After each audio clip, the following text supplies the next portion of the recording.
but none have opted to make the most famous of all American pies, the humble apple pie.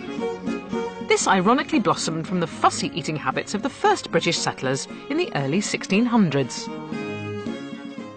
When the English colonies arrived in the New World, they found a whole variety of fruit and vegetables with which they were very unfamiliar, and of course they didn't trust the local population either. This distrust led many of them not to use their local ingredients, and in fact in some colonies they even starved to death. One of the solutions the colonists found was to bring over fruit and vegetables with which they were familiar, and in particular the apple.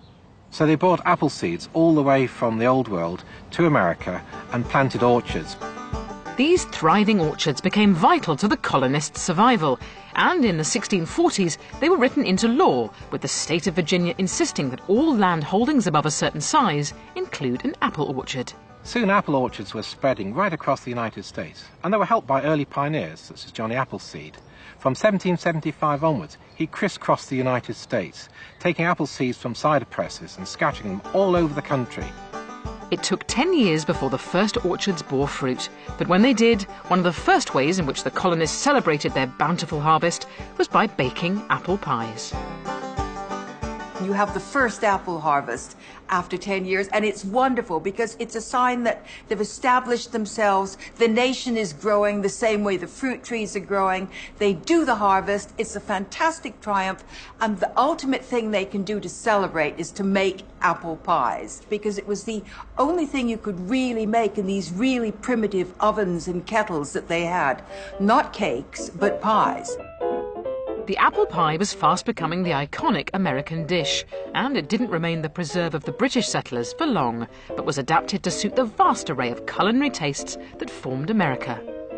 Each wave of people who came added their own influences. So in the area where you had a lot of German or Pennsylvania Dutch people coming in, they had a very Germanic sour cream pie.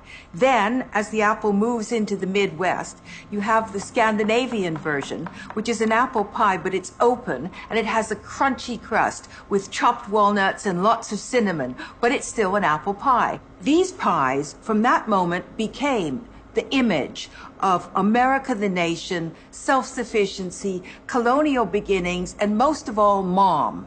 Because it was a sign of motherhood to be able to make a good pie. And that's why in World War II, they asked the American troops, "What are you fighting for?" And they said, "We're fighting for mom and apple pie," in the same way the English would say, "We're fighting for God and country." The apple pie might have begun its American journey as a result of the British settlers' unwillingness to try new things, but it has gone on to symbolize the optimistic, resourceful and pioneering spirit that has built America.